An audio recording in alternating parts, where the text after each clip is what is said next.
tell them you're a student at Baptist Health College Little Rock. Dr. Coleman referred you, and they will walk you through the process. They will help you make the application so that you can be covered. Again, there might be something happen in your life where you need health insurance, you need health care.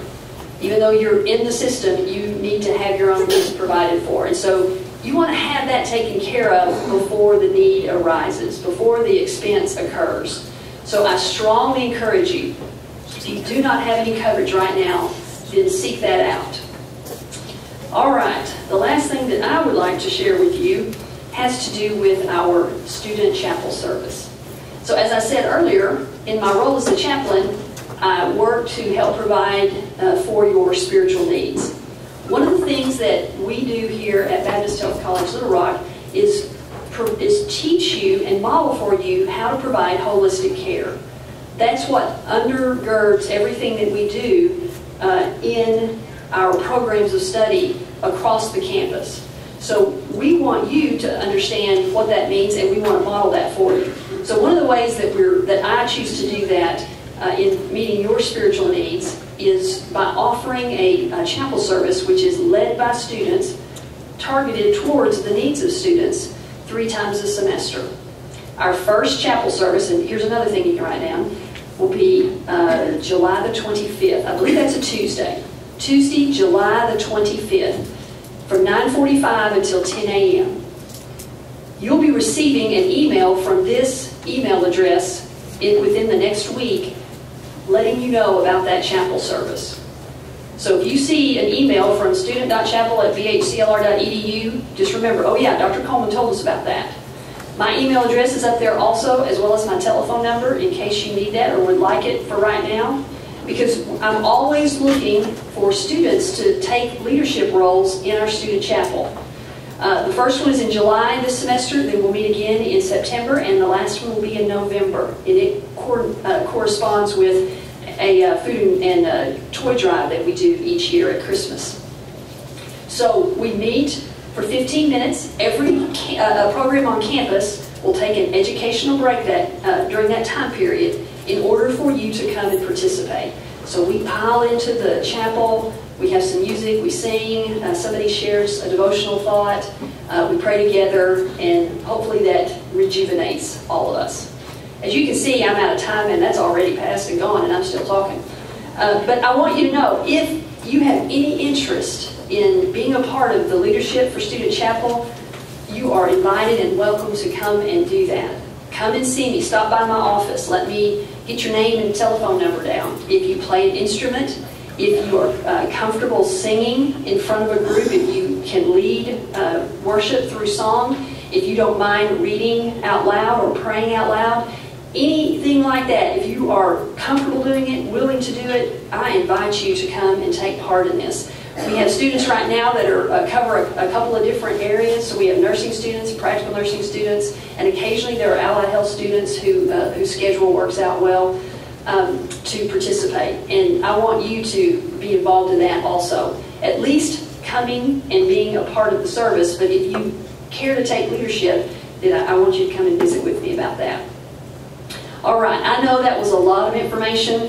I hope that some of it will stick and you'll remember it whenever the time is most appropriate. Mostly, I want you to hear me say, I'm your advocate on campus.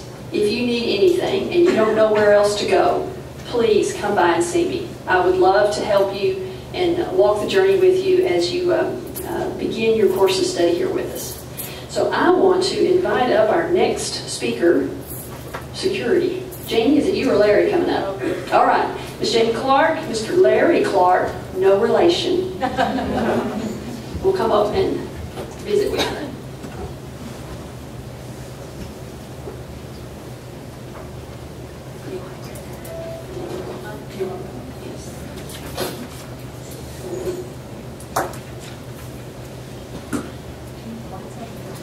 We're good.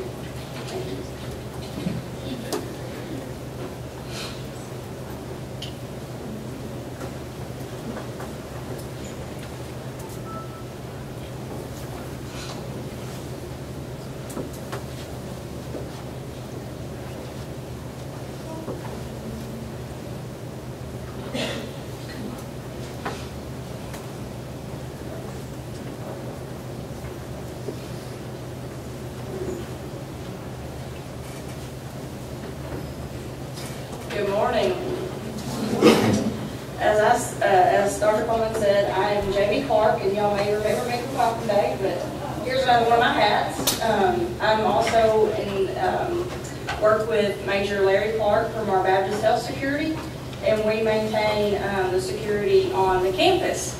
And so we're here to give you an overview of several of our policies. Active shooter, I know you guys remember different shootings on campus, Virginia Tech, all those kind of things. Well, we take that extremely seriously here. And we're going to show you a video of how to protect yourself in a situation like that and give you some guidance as to what you would do. So I'm going to turn it over to Major Larry Clark. I'm not going to talk a whole lot about it right now. Active shooter is one of the biggest threats that security and law enforcement faces right now on college campuses, or anywhere for that fact. 9 minutes is your typical active shooter incident. It is also the typical law enforcement response time. 6 people within a minute are typically shot and killed during an active shooter. So you do the math. Law enforcement is not available to us 24/7. We don't have armed guys on campus. So it's up to y'all to try to help yourself get out of that situation. What we teach in the system is run, hide, fight. You hear something, you think it's gunshots, and I promise you it doesn't sound like it sounds on TV. Okay? Run, get out. Don't come back and get your purse. Don't screw the cell phone and all that crap. Get out. Okay? If you can't get out, find somewhere and hide. Barricade yourself in. Last and worst case, if you have to fight, you fight as hard as you can. Pick up books, bottles, whatever, and use it as improvised weapons. But that's the choice that you guys have to make. We're going to show y'all a short video, and then we'll go into some I want to touch on some points on the video. One of the most important on my side is when we respond, my job is to mitigate the threat. I'm not here to help you if you're shot before. I'm going to step right over you, and I'm going to the person that's doing the shooting. We will get to you later. For me to help everybody, I've got to stop that threat. That's my job.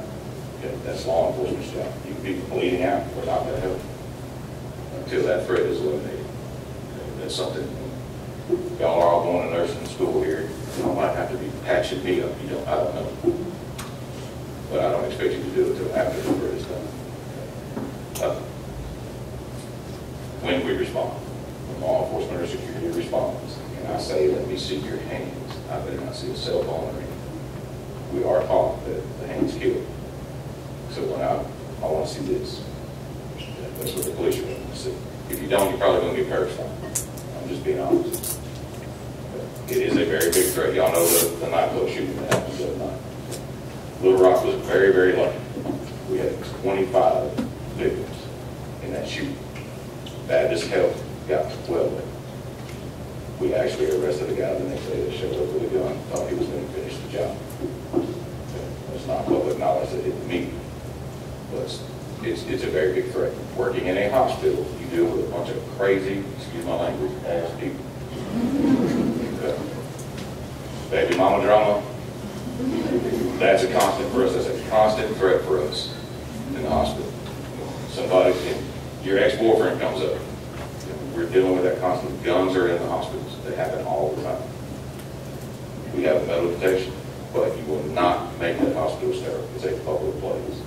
And we can't stop all the guns from coming in. I'm going to say average for us here at Little Rock, probably about at least twice a week we take guns off of people.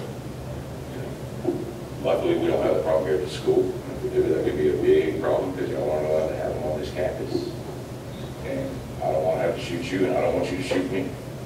I'm just going to send her to do it. So. But it's a serious thing. We want y'all to take it serious. It's the run, hide, fight is the main thing. Okay? Remember, run, get out. Leave your stuff behind. Just get out. Hide, find the closet, barricade the door, turn, retain, cell phone, down. Don't let the ringer be going on. Another thing that we need to touch on that, if you are in this school and we have a situation, any emergency situation, and you pick up an in-school phone, do not call 911. It will not go to 911. You'll just basically go to the deadline that goes to our trunk. You have to call 88 if you're not on the cell phone. If you're on your cell phone, call 911. But if you pick up a house phone, dial 88 and it goes straight to my dispatch. And then I'll have the officer on campus who will return contact to you. Y'all remember that. Don't use, I'd say use your cell phone. Don't pick up a phone on the wall or on the desk. Okay. Other than that, she's going to do the video because I don't have a clue about how to work with electronics.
Shots fired on campus. The last thing you'd expect to hear. The odds of being involved in a situation like this are similar to your chances of being struck by lightning. It's a strange thing about lightning, though. We use it as a way to describe something that seemingly has no chance of happening. But how many of us would stand next to a metal pole during a thunderstorm? I'm Randy Spivey. And I'm Jim Sporliger, both from the Center for Personal Protection and Safety. The possibility of being involved in an active shooter incident on campus may be remote, but the consequences can be catastrophic. That's why it makes good sense for you to spend some time thinking about what you would do if you found yourself in such a situation. It's a sad fact that shooting incidents do happen on college campuses. Because of that, there has been a dramatic increase in preventive measures such as campus-wide violence prevention programs, efforts to identify troubled students, the development of threat management teams, and a major effort has gone into creating and upgrading notification systems and refining response strategies to get law enforcement on the scene faster. But even the best preventive systems can never be perfect. And let's be candid, if lightning does strike, if an active shooter enters your area on campus, it will be unlike any situation you have ever experienced. And in those initial heart-stopping moments, it will only involve you, other students and faculty, and the shooter. The bottom line is you'll need to take direct responsibility for your personal safety and security. You must develop a survival mindset. The purpose of this training is to help you do exactly that. With the proper mindset and the necessary tools, you'll be better equipped to react with purpose and maximize your chance of survival if you find yourself in a situation like this. Survivors make a commitment. They take a personal stake in their own safety and security. They do whatever it takes, emotionally, mentally, to survive a critical incident. They ask themselves the what-if question. How would I get out? How would I survive? What would I do? Where would I go? We know that these incidents are over in a matter of minutes. Most often, they're over before law enforcement is able to respond. Your survival mindset is like a protective shield comprised of awareness, preparation, and rehearsal.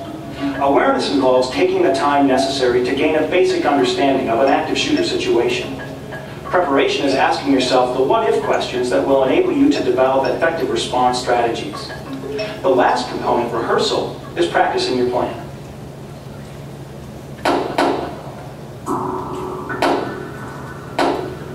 Shots fired. Do you know what that sounds like? Unless you see the shooter, you may not recognize the sounds for what they are. Gunshots.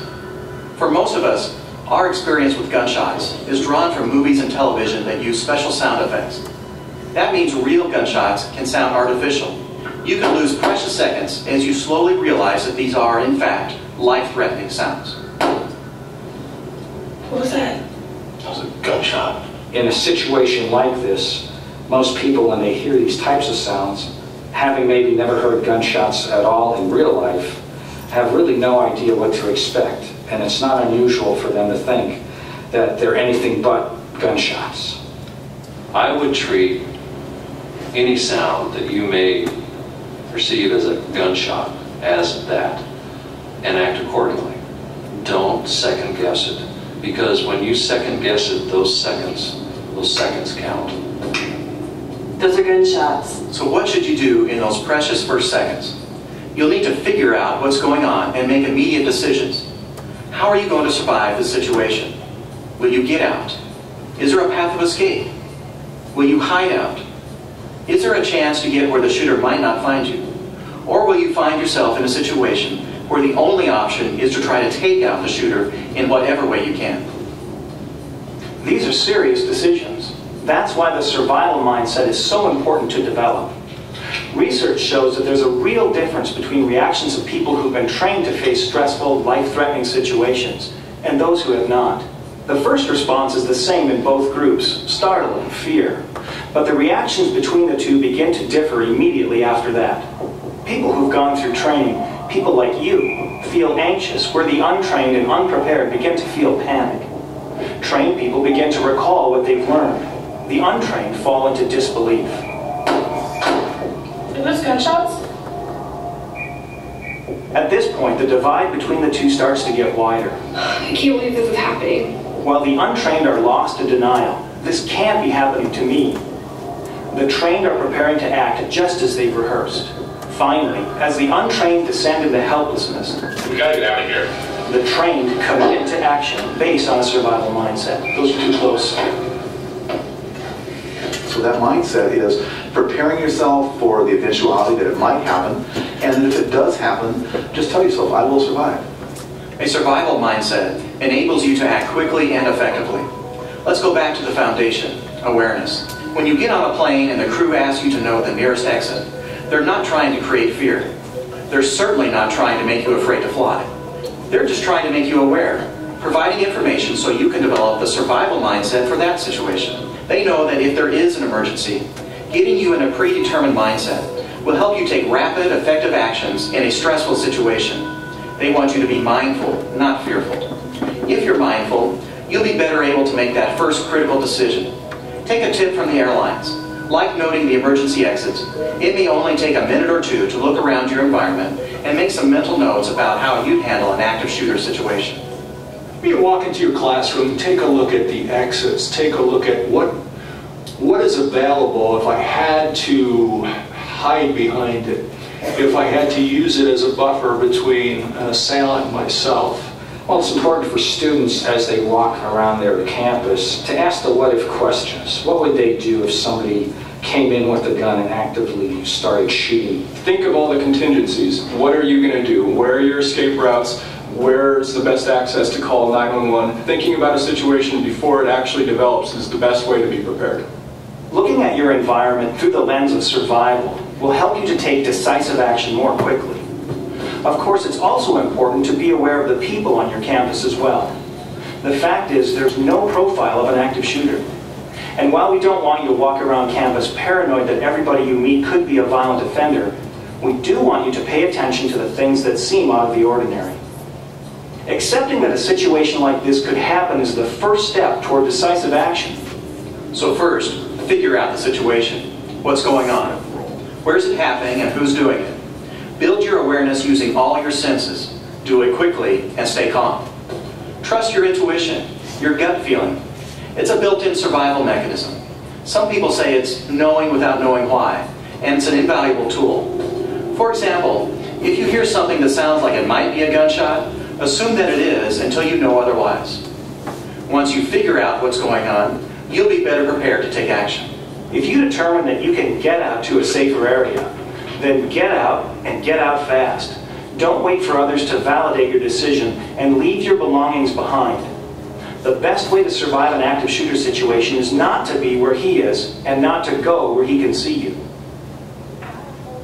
I'm on campus. I'm in Monroe Hall, and there's a guy here shooting people, and he's in a yellow hat. When you get out, immediately call out to let authorities know what's going on. Do not assume someone else is calling. If you have a cell phone, call 911 or use any campus emergency phone. and be ready to give them useful information, and be persistent, as the phone lines may be jammed with other calls. Remember, no matter how good your school's mass emergency notification system is, they can't alert others until someone provides that first critical information. Calmly and quickly, tell them where you are and what's happening. In some cases, you may not be able to get out. The shooter may be between you and the only exit, or perhaps you would have to enter the area or the hallway the shooter is using. It might be safer for you to remain in place because you're well hidden and well protected. In any case, if you can't get out, then you must find a place to hide out. Find a place that will keep you hidden from the shooter's view and will provide some measure of protection should the shooter fire in your direction. If possible, avoid places that might trap you or restrict your options of movement. Once you've found your spot to hide out, you'll want to keep out the shooter. Hiding in a room that can be locked and that has plenty of things to hide behind is best. Blockade the door with heavy furniture, even if the door can be locked. If the shooter is nearby, though, just lock the door and get totally silent. Turn off any radios or other noise-producing objects in the room that might alert the shooter to your presence. And don't forget to silence that cell phone or pager if you have one. As soon as you have an opportunity, and without attracting the shooter's attention, call out to 911. If there are 2 or more of you in the same place, do not huddle together for mutual protection or moral support.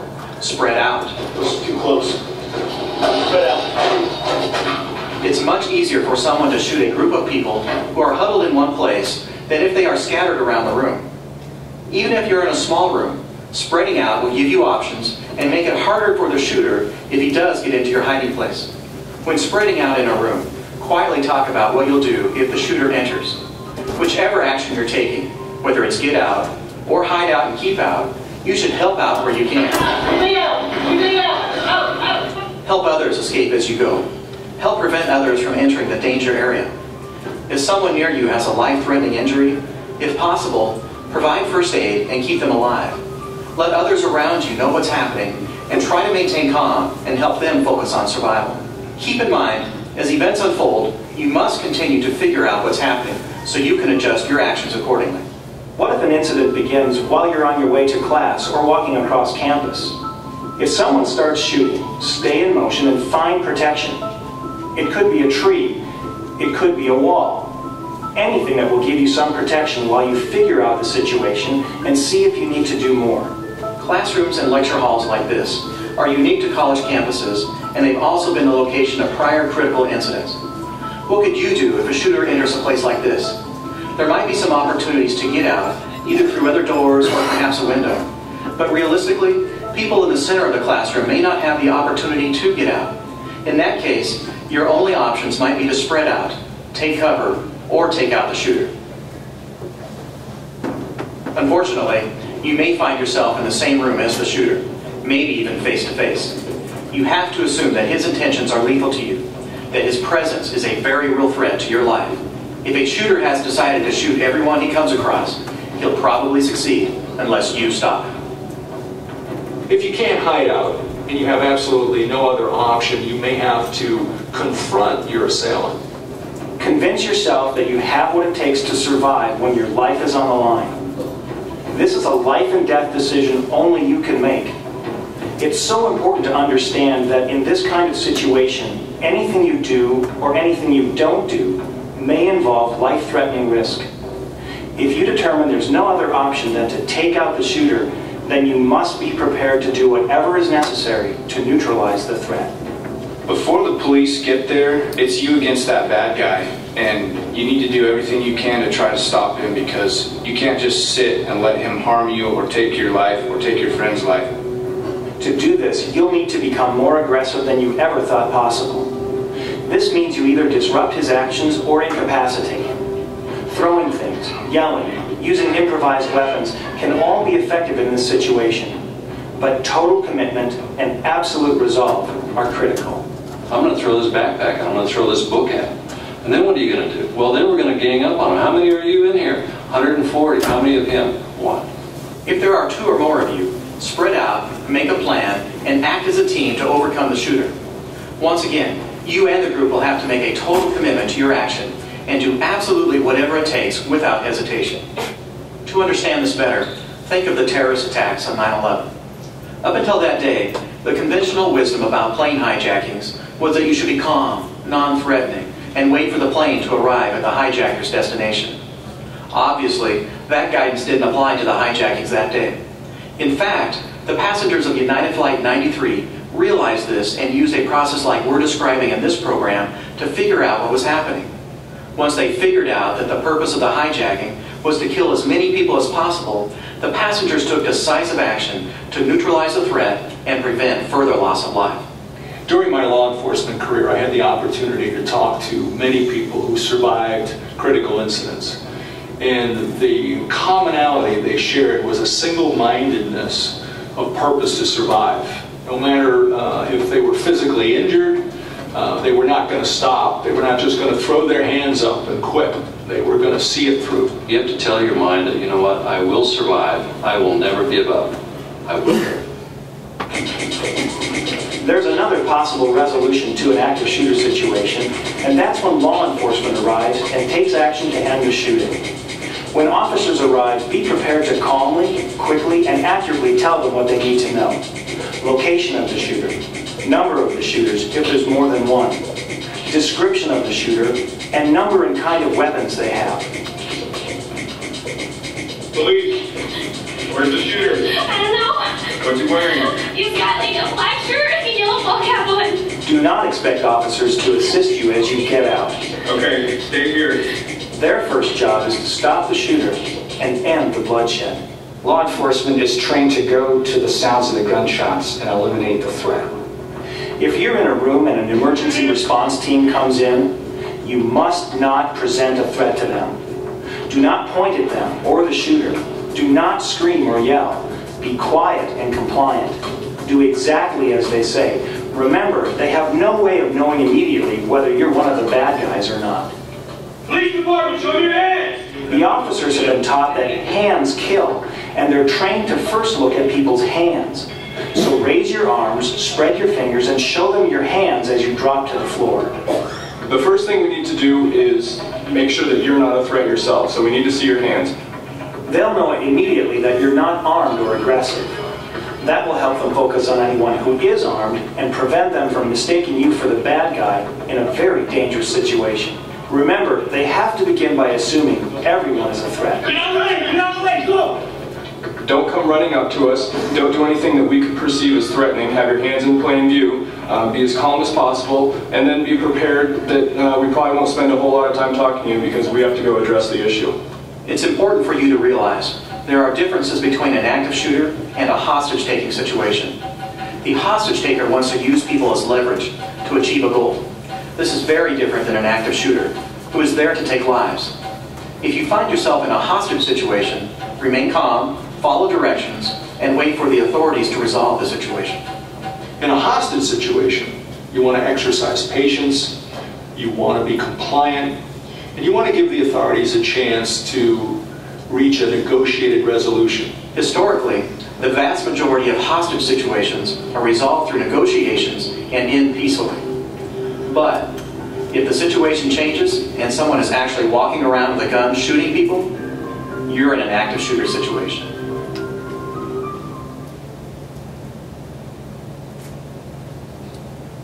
The focus of this program has been on surviving an active shooter situation. One of the most effective ways of dealing with this difficult problem is through effective prevention programs.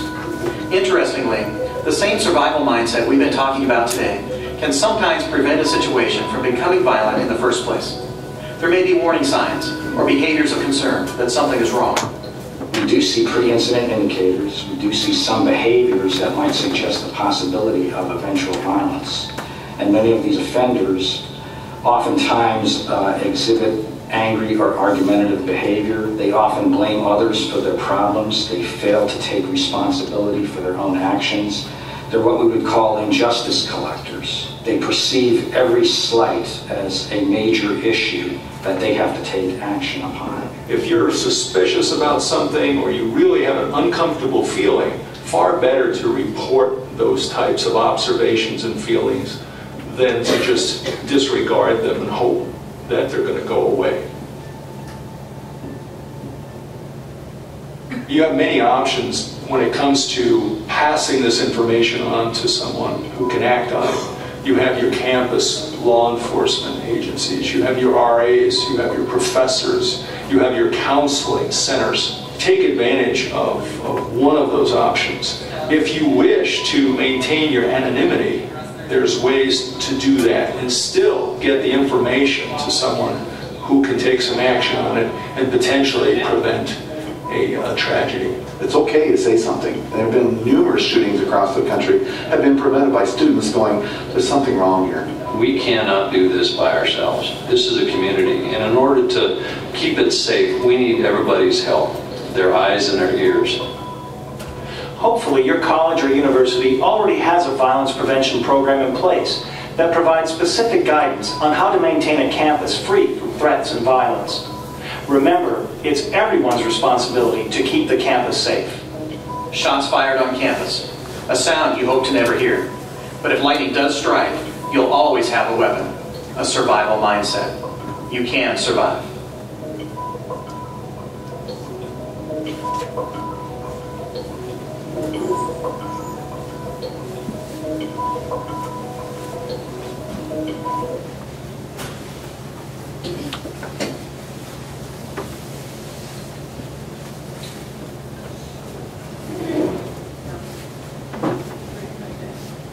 Y'all got any questions about that? Any questions about the campus on active shooter policy or anything like that? It is a very real threat. The last part of that video, when they were talking about basically what's going around now, if you see something, say something. That's what Ms. Jamie's here for. If y'all have any type of suspicion, or you see some chatter on Facebook or whatever it is y'all use now, make sure we know about it. We'll investigate it, we'll do our part. We've done several, and they've turned out to be nothing, but we've done a few that turned out to possibly be a real threat. And it is a threat that we deal with on a daily basis on my end. And it's one of my biggest concerns with the college and the hospital itself, is an active shooter. So if y'all don't have any questions, I think we're going to turn it over to Jamie and let her talk about her crap. Thank God there's no relation, right? Okay, some safety tips to be aware of. Common things that I'm sure everyone knows, it's kind of common sense, but we will talk about them. Just lock your doors, valuables out of sight, not in the trunk, or in the trunk. I tell you, we do have break-ins on campus every now and then. We have not had one in a while, but I will tell you that it does happen. The last one I know, the student had little camera or little video things on the back of her head, you know, for her kids, and never thought about it, but apparently that was something that somebody wanted and could pawn or whatever, and you know, she made the comment to me, they could have gotten more out of the car seats. The car seats were worth more than those things were, but nobody really wants to pawn car seats, so just be mindful of that. That, you know, we have one security officer on campus, and he cannot patrol the whole building or the whole parking lot all the time. So just make sure that your valuables are out of sight. I'm gonna kind of give a plug right now for lockers, because you cannot bring things in the classrooms when you're having a test. So please, please, please do not leave your purse, do not leave your wallet. In the car, we have lockers that you can utilize for free. So I encourage you to do that if you're going to have, especially ladies that have wallets and purses that you carry. Books are expensive. Hey, y'all know that, I'm sure. Do not leave your book bag laying around. If we see, I'll tell you what I'm supposed to do. If I see a book bag that's been left somewhere, I am supposed to call the bomb squad. Okay, given security, that's what I'm supposed to do. We see it a lot because students leave their book bags laying around.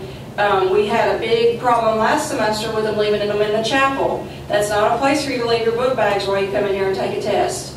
If the book bags are found, they're usually taken to the front desk. But I'm telling you, do not leave your book bag unattended. First of all, they can be taken and sold at any time for money. So again, you paid a lot of money for them. You don't want somebody else getting your refund for them. Have your keys out, cautious of where you were walking. Park in the well-lit area. We've done a really good job lately of making sure all of our parking lots are well lit. We've replaced a lot of the lighting, if not all of them, with really good lighting. Right now, obviously, it's not going to be a big deal, but when it comes November, December, January, and it's dark before you get out of class sometimes, that's important to remember. A lot of times you'll get out of class together, so make sure, especially if you're up on the hill, that you're with somebody, or that you get a ride up there. Again, security's on staff until 11:30, something like that.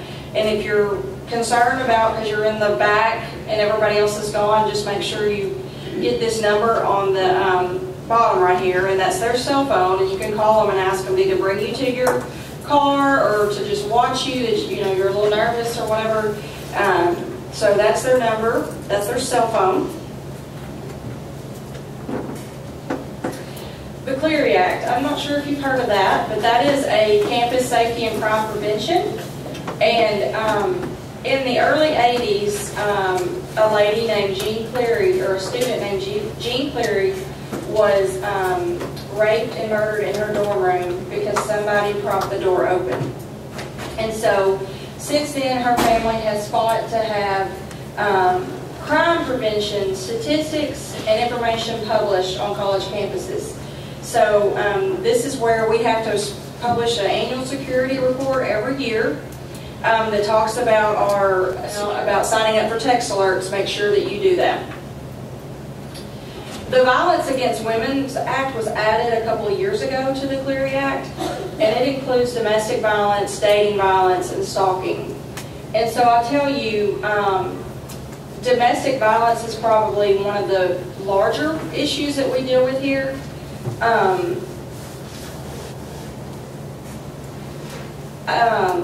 It happens a lot, unfortunately.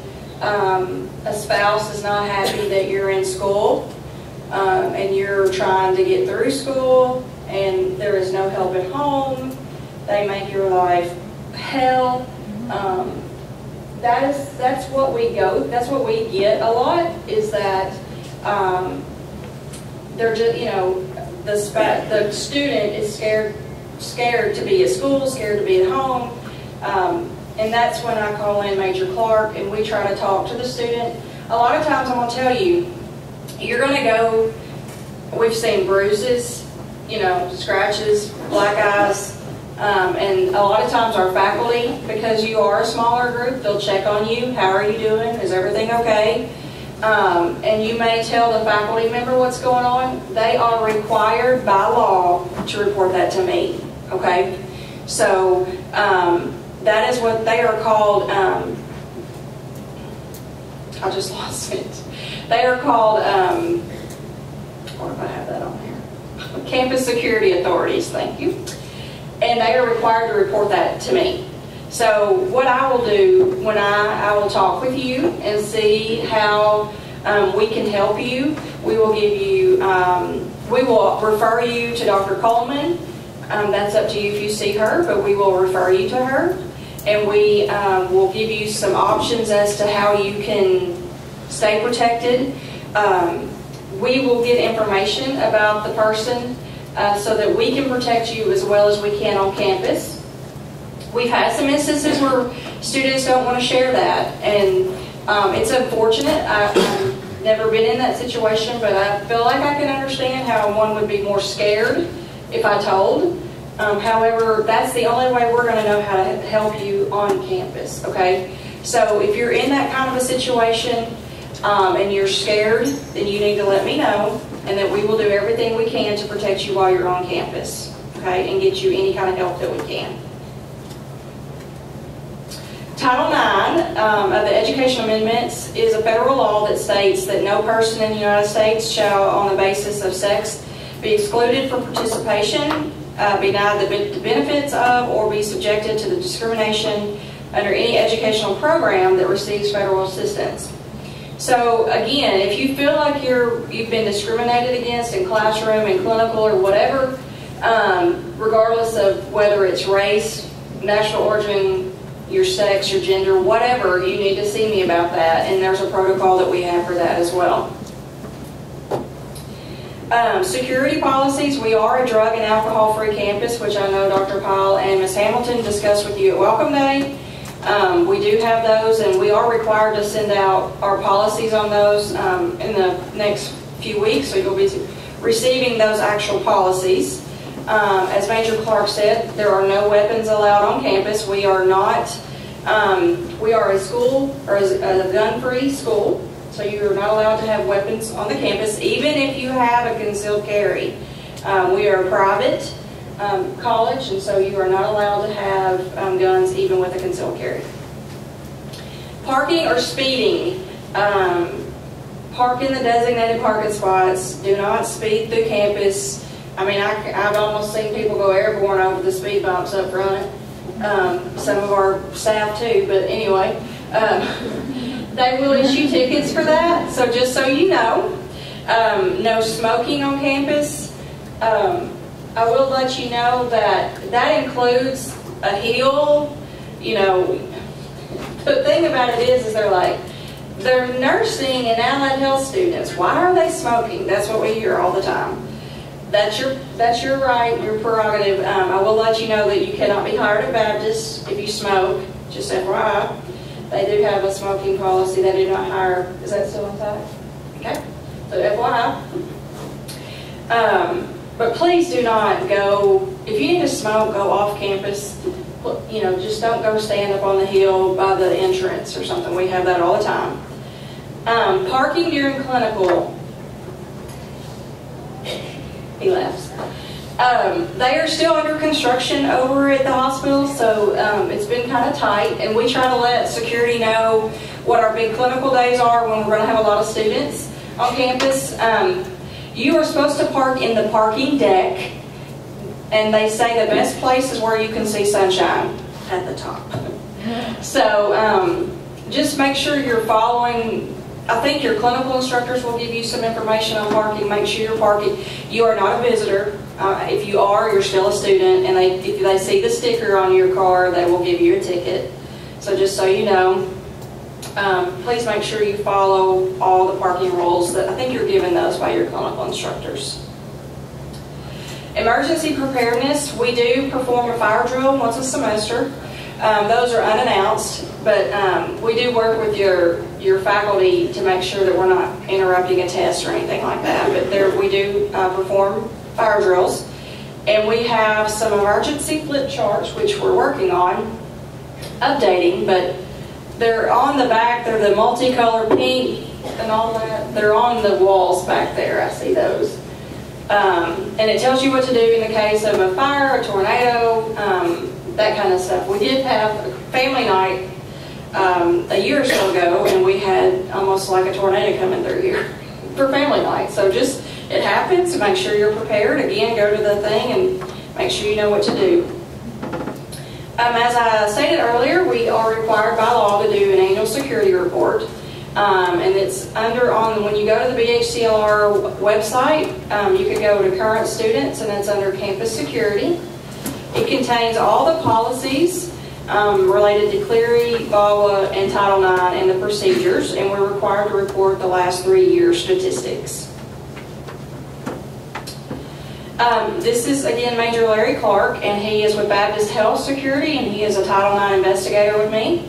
Max Savoy is our director over at the hospital.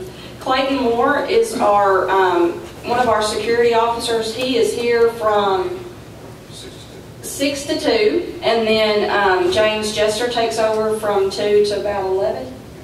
2 to 11. And then I am your Title IX coordinator, and any other times that if we have a break-in or something happens, that's who they would come to me first, so first contact for that.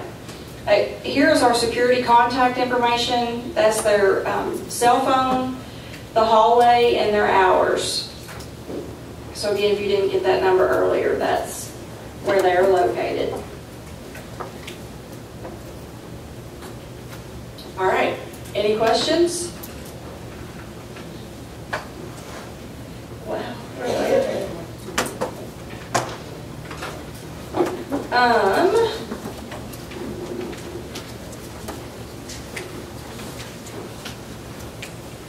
Anything else you want to say? Any questions about anything?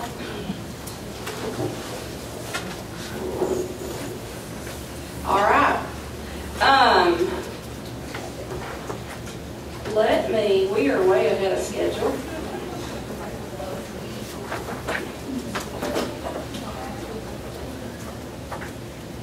Sit tight, let me find out what we need to do next.